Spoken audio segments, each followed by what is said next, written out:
Hello students, आपके बीच doctor N के Sharma MKS learning campus में आप सभी का हार्दिक स्वागत है। मित्रों, जैसा कि अभी समीक्षा अधिकारी एग्ज़ाम होने वाला है 27 तारीख को, उसी की दृष्टिकोण से हम लोग ऐसे कुछ टॉपिक ला रहे हैं जो आपके लिए बहुत महत्वपूर्ण हो, और जहां से ये मान लो कि वो टॉपिक हम जो दें वहां से कम 8 से 10 क्वेश्चन तो आपको सॉलिड मिलेंगे ही। तो आज हम लोग जो इतिहास का ये टॉपिक करा रहे हैं, यहाँ से आपको ये देखना, जब पेपर देने जाएंगे तो खुद आप ये देखेंगे कि यहाँ से 8-10 क्वेश्चन जो मैं बोल रहा था वो वास्तव में यहाँ से मिलेंगे आपको। तो वही टॉपिक हम लोग कराने जा रहे हैं, और कल से आपकी 11 बजे मॉडर्न की क्लास होगी, यानी कि मॉडर्न हिस्ट्री की क्लास हम लोग स्टार्ट करेंगे न्यू बैच से। तो आज हम लोग चर्चा इसी विषय पर अभी हम लोग करने जा रहे हैं, ठीक है। तो अभी हम लोग चूँकि इतिहास से बहुत महत्वपूर्ण प्रश्न थे, तो मैंने सोचा ये पूरा एक कलेक्शन किया गया है, और इस कलेक्शन को आपको आज दे दें, जिससे कि आप लोग ये बैठकर रिवीजन करिए, और यहाँ से आप खुद पाएंगे कि हमें 8 से 10 क्वेश्चन पेपर में मिल चुके हैं, ठीक है। तो यहाँ से देखिए आप, जैसे कि ये दिया है कि मैं कवि हूँ, मेरे पिता वैद्य हैं और मेरी माँ अन्न पीसने वाली हैं। तो ऋग्वेद के 9वें मंडल में मिला। ऋग्वेद में कुल 10 मंडल थे, ठीक है। सबसे प्राचीन मंडल पूछा जाए तो 7वां था, इसके बाद दूसरा था, ठीक। अब 9वें मंडल में ये चीज कही गई है, इसके मतलब है कि ऋग्वेद में कोई जात व्यवस्था नहीं थी, लेकिन ऋग्वेद के 10वें मंडल में पुरुष सूक्त में सबसे पहले 4 जातियों का उल्लेख हुआ था। ब्राह्मण, क्षत्रिय, वैश्य, शूद्र का पहली बार उल्लेख 10वें मंडल पुरुष सूक्त में मिलता है। तो ये प्रश्न आपका बहुत अच्छा है और कई बार ये पूछा भी गया है। सभा और शिमित प्रजापति की 2 पुत्रियां हैं। ये आपने देखा होगा, कई बार प्रश्न पूछा गया है कि अनगिनत बार आया है, और ये किस में कहा गया? अथर्ववेद में कहा गया। वेदों का वेद अथर्ववेद होता है। हमारे 4 वेद हैं, ऋग्वेद, सामवेद, यजुर्वेद, अथर्ववेद। देखो, ऋग्वेद सबसे प्राचीन है, और सामवेद ये संगीत से है। यजुर्वेद जो वेद है, ये चारों वेद में गद पद में लिखा गया। अथर्ववेद ऐसा वेद है जो जन्म से लेकर मृत तक सारी क्रियाकलापें हमें अथर्ववेद में मिलती हैं। तो यह भी प्रश्न बहुत बार पूछा गया। भूम माता है, मैं उसका पुत्र हूं, ये अथर्ववेद में मिलता है। ये किस में मिलता है? अथर्ववेद में। भूम हमारी माता है, मैं उसका पुत्र हूं, ऐसी जानकारी किसमें मिलती है? अथर्ववेद में मिलती है। अधिक अन्न उत्पादन करें, यही हमारा धर्म होना चाहिए, ये तैत्तिरीय उपनिषद में हमें जानकारी मिलती है। समझ गए? तो तैत्तिरीय उपनिषद में क्या कहा गया है कि अधिक धन यानी कि अन्न उत्पादन करिए, ठीक है। युद्ध पहले मस्तिष्क में लड़ा जाता है, भूम में प्रयोग बाद में होता है। ये अथर्ववेद में। कोई भी विचार आता है पहले आपके मस्तिष्क में आता है, मस्तिष्क के बाद तभी तो उसे आप अपने में ढालते हैं, बाद में उसका प्रयोग करते हैं कोई भी चीजें। तो ऐसी चीजें ये किसने कहा? अथर्ववेद में ये जानकारी हमें मिलती है, ठीक है। तो ब्राह्मण राजा पर आश्रित हैं। देखो, ब्राह्मण किस पर आश्रित हैं? राजा पर आश्रित हैं, एवं उसके पार्श्व के नीचे ही कोई पीठासीन है, ठीक है। फिर अगला क्या दिया है? दिया है परंतु राजा उस पर श्रेष्ठ। देखो, फिर भी दिया उसके पार्श्व में नीचे की ओर पीठासीन है, परंतु राजा से श्रेष्ठ है। ब्राह्मण देखो फिर भी राजा से श्रेष्ठ है, ऐसी जानकारी हमें शतपथ ब्राह्मण मिलती है। ब्राह्मणों में देखो, ब्राह्मण ग्रंथ जो थे उसमें सबसे बड़ा कौन था? शतपथ ब्राह्मण था। और शतपथ ब्राह्मण भी ये गद और पद में लिखा गया था। ये जिस तरीके से हमारा यजुर्वेद गद पद में लिखा गया, उसी तरीके से ये शतपथ ब्राह्मण लिखा गया। 4 क्रियाएं जो कृषि की थी वो हमें शतपथ ब्राह्मण में मिलती हैं, ठीक है। अस्तु मां सदगमय, ये हमें ऋग्वेद में मिलता है।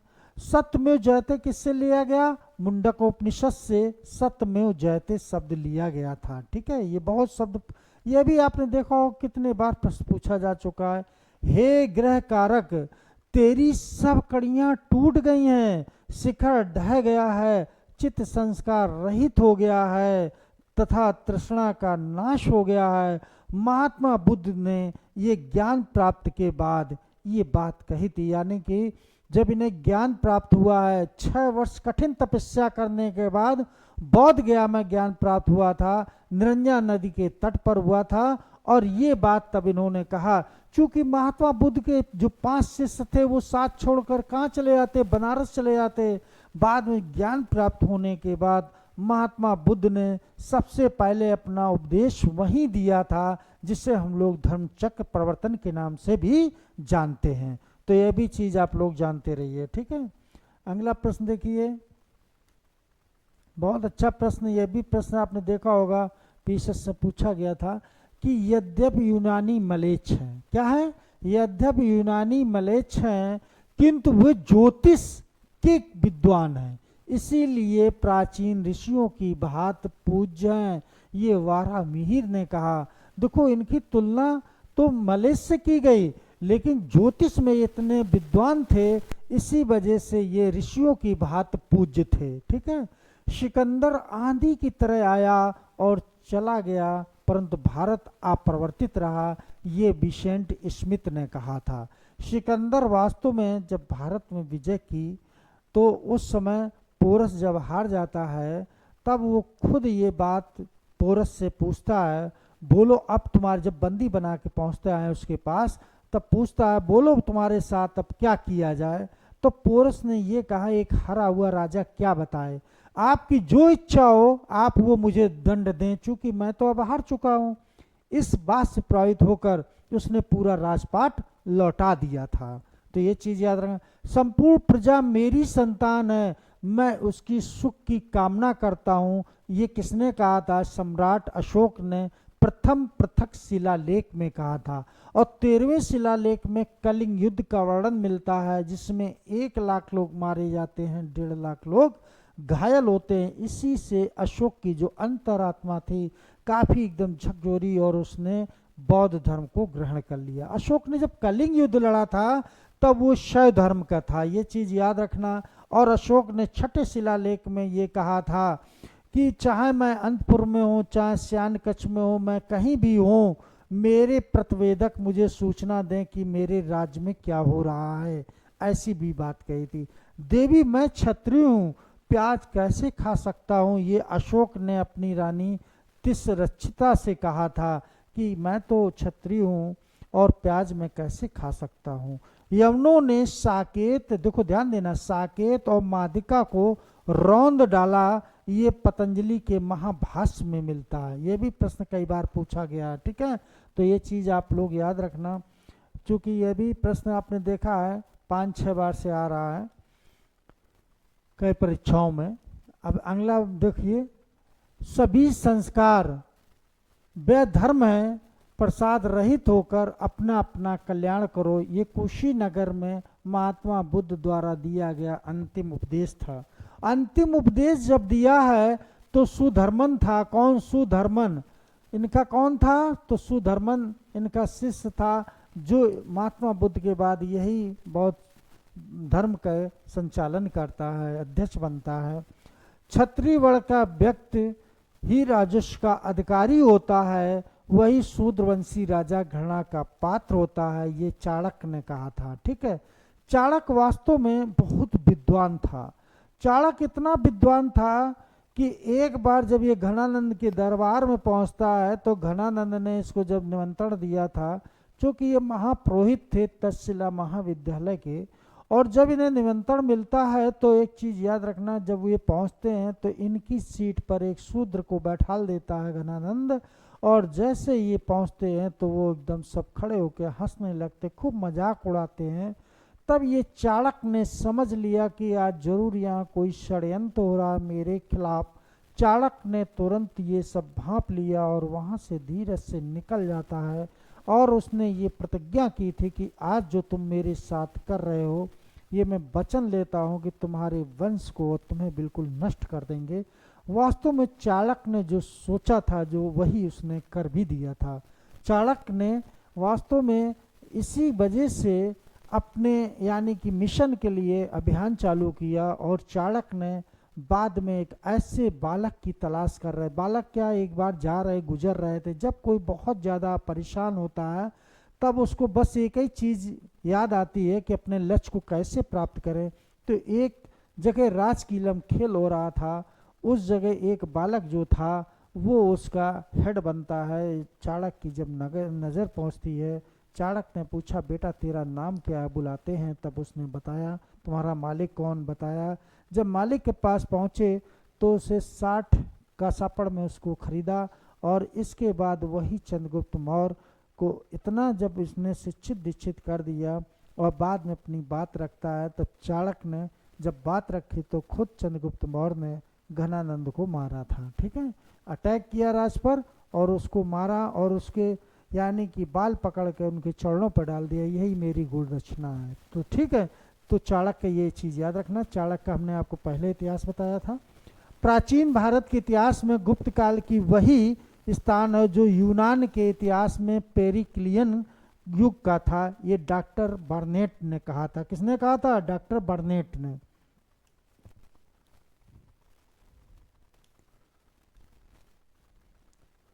सारे प्रश्न बहुत महत्वपूर्ण हैं, आप लोग इनको देखिए। भारत को रत्नों की एकमात्र जननी, सबसे महंगी वस्तुओं को महान जन्मदात्री कहा गया है, ये प्लिनी ने कहा था। ऐसा कोई वर्ष नहीं बीतता था जिसमें भारत रोमन राजकोष से 10 करोड़ 660 रोमन सिक्का ना खींच लेता हो, प्लिनी का। और प्लिनी ने इसी वजह से दुख प्रकट किया था कि भारत जो है रोमन से सारी चीज़ें जो है सोना चांदी सब यहीं से खींच के ला रहे हैं, इसी वजह से दुख प्रकट किया था। पुष्यमित्र की राजक्रांति मौर्य अत्याचार के विरुद्ध तथा मौर्यों द्वारा अपनाए गए विदेशी विचारों का अस्वीकार करण था। ये किसने कहा? मिहिर रंजन राय ने कहा था। ठीक है, भारत की वैज्ञानिक सीमा हिंदू कश पर्वत थी, ये किसने कहा? स्मिथ ने कहा था। युवा अवस्था में वह चंद्रगुप्त मौर्य सिकंदर से मिला था, ये किसने कहा? प्लूटार्क ने। ये पीसीएस में कम से 5-6 बार क्वेश्चन पूछा गया है। तो यहाँ प्लिनी भी देते हैं, प्लूटार्क भी देते हैं, मेगास्थनीज भी देते हैं, इनमें से कोई नहीं देता है। तो ये पूछा जाता है कि सिकंदर से भेंट हुई थी चंद्रगुप्त की, तो किसने? तो प्लूटार्क ने की थी। और प्लूटार्क के विषय में ये कहा जाता है, किसने? प्लूटार्क ने कहा था कि चंद्रगुप्त ने 6 लाख सेना लेकर पूरे भारत को रौंद डाला। ये चीज़ भी इसी ने कही थी, ये स्टेटमेंट इसी का था। ठीक है,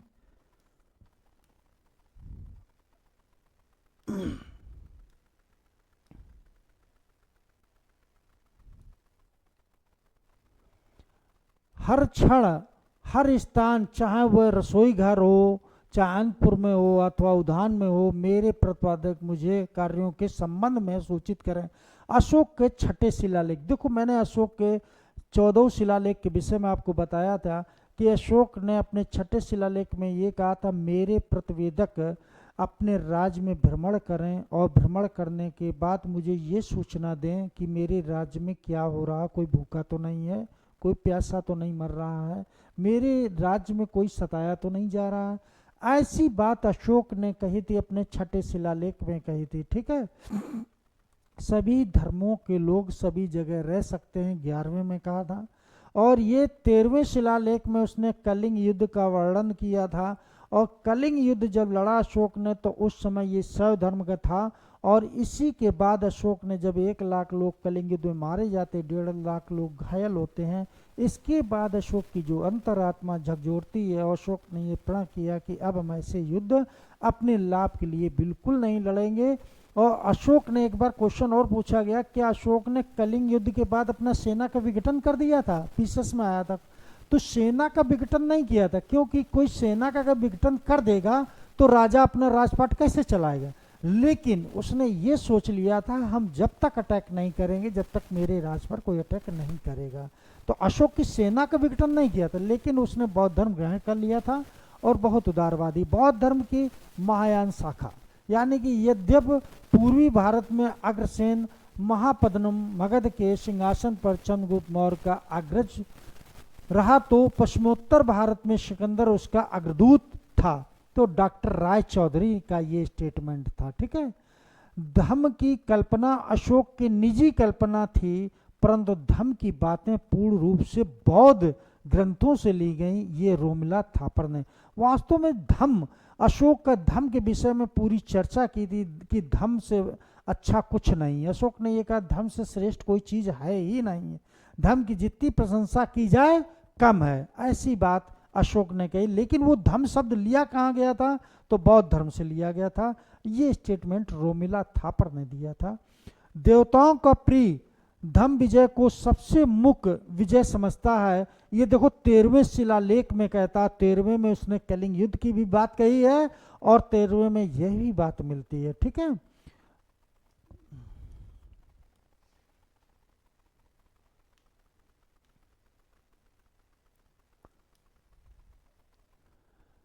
अशोक ने अपने 99 भाइयों को मारकर गद्दी प्राप्त की थी। ये सिंगली अनुश्रुति में मिलती है, ये कई बार प्रश्न पूछा भी गया है। 99 भाइयों को मारकर गद्दी प्राप्त की है। धम्म अशोक का आविष्कार था, ये किसने कहा, रोमिला थापर ने कहा। तो ये चीज आप लोग जानते रहिए। अब देखो यहाँ से कितने प्रश्न बनते हैं, ये भी आप चीज देखिए। 100% प्रश्न जहाँ से आया है। देखो श्रोडिक किसे कहा गया था, बिम्बसार को कहा गया था। बिम्बसार कौन था, ये हर्यक वंश का संस्थापक था। किस वंश का था, हर्यक वंश का ये संस्थापक था। ठीक है, तो ये चीज याद रखना, हर्यक वंश का ये संस्थापक था। और इस वंश को हम पितृहंता वंश के नाम से जानते हैं। प्राचीन काल में एक ऐसा वंश हुआ जिसे हम पितृहंता वंश के नाम से जानते हैं। याद रखना कि बिम्बसार की हत्या अजातशत्रु ने की थी और अजातशत्रु की हत्या उदयन ने की थी। तो पहली बार ऐसा वंश यहीं से स्टार्ट होता है कि सत्ता के लिए अपने पिता को मारकर गद्दी प्राप्त की थी। अब देखो कुड़िक शब्द, देखो सुड़िक तो बिम्बसार और कुड़िक आ जाएगा। देखो यहाँ श्रो है, यहाँ कु है, बस इतना अंतर है, आप लोग ध्यान देना। तो ये अजातशत्रु को, अजातशत्रु ऐसा जिसका कोई शत्रु ना हो, लेकिन इसका शत्रु खुद ही इसका पुत्र बन गया। क्यों बन गया, क्योंकि इसने भी तो अपने पिता को मारा था, है ना। तो कारण ये है, अजातशत्रु की हत्या उदयन ने की थी। काकवड़, काकवड़ कौन था, कालाशौक था। ठीक है, कालाशौक काकवड़ के नाम से जाना जाता है। और अग्रमीज का मतलब था कि घनानंद, यही घनानंद जिसके विषय में मैंने अभी आपसे चर्चा की कि घनानंद जो ऐसा, जो वास्तव में नंद वंश का ये मतलब दूसरा शासक था, महापद्मानंद का बेटा था। महापद्मानंद तो बहुत अच्छा था, यानी कि एक चीज और आप जान लीजिए कि आईएएस में 3 बार क्वेश्चन पूछा गया है कि महापद्मानंद ऐसा व्यक्ति था शूद्र वंश का जिसने नहरों का निर्माण कराया। प्राचीन काल में नहरों का निर्माण करने वाला कौन था, तो महापद्मानंद था। और इसकी हमें जानकारी किसमें मिलती है, हाथी गुफा अभिलेख में मिलती है। ये आईएएस में क्वेश्चन पूछा गया था, पीएसएस में भी आया है कि कलिंग युद्ध, देखो यहाँ ध्यान देना, हाथी गुफा अभिलेख में हमें सबसे पहले भारतवर्ष का भी उल्लेख मिलता है और नहरों का निर्माण भी मिलता है। घनानंद की हत्या किसने की थी, चंद्रगुप्त मौर्य ने की थी। चंद्रगुप्त मौर्य ने क्यों की थी, क्योंकि उनके गुरु यानी कि चाणक्य का इसने अपमान किया था, इसी वजह से। अलेक्जेंडर द ग्रेट, सेंड्रोकोटस, देखो ये पहले ये चीज जानिए, अलेक्जेंडर द ग्रेट ये किसे कहा जाता, सिकंदर, सिकंदर महान थे। वास्तव में सिकंदर आपके विषय में बताए थे, सिकंदर के विषय में। सेंड्रोकोटस ये चंद्रगुप्त मौर्य से नाम मिलता है, सेंड्रोकोटस, एंड्रोकोटस। और ये दोनों नाम जो हैं ये किससे मिलते हैं, चंद्रगुप्त मौर्य से मिलते हैं। ये मेगास्थनीज ने जानकारी दी कि सेंड्रोकोटस, एंड्रोकोटस ये दोनों चंद्रगुप्त के नाम है। भारत का मुक्तिदाता, भारत का मुक्तिदाता कौन था, चंद्रगुप्त मौर्य था। अमित्र घात किसको जानते हैं, तो बिंदुसार को। अमित्र घात के नाम से कौन जानते हैं, बिंदुसार। बिंदुसार किसका बेटा था, तो चंद्रगुप्त मौर्य का बेटा था। इसके विषय में आप लोग जानते रहिए। बिंदुसार जो था ये जैन धर्म का पोषक था। ठीक है, तो ये चीज याद रखना। अमित घात बिंदुसार से, अमित्रोचेटस और भद्रसार ये भी बिंदुसार से हैं। ठीक है, तो ये दोनों नाम याद रखना, ये भी बहुत पूछा जाता है। ठीक, देवना प्रियदर्शी ये अशोक का और दशरथ दोनों को देवना प्रियदर्शी नाम मिलता है, यानी कि अशोक का भी देवना प्रियदर्शी मिलता है और दशरथ का भी नाम प्रियदर्शी मिला। निपोलियन, निपोलियन किसे कहा गया है, चंद्रगुप्त मौर्य को।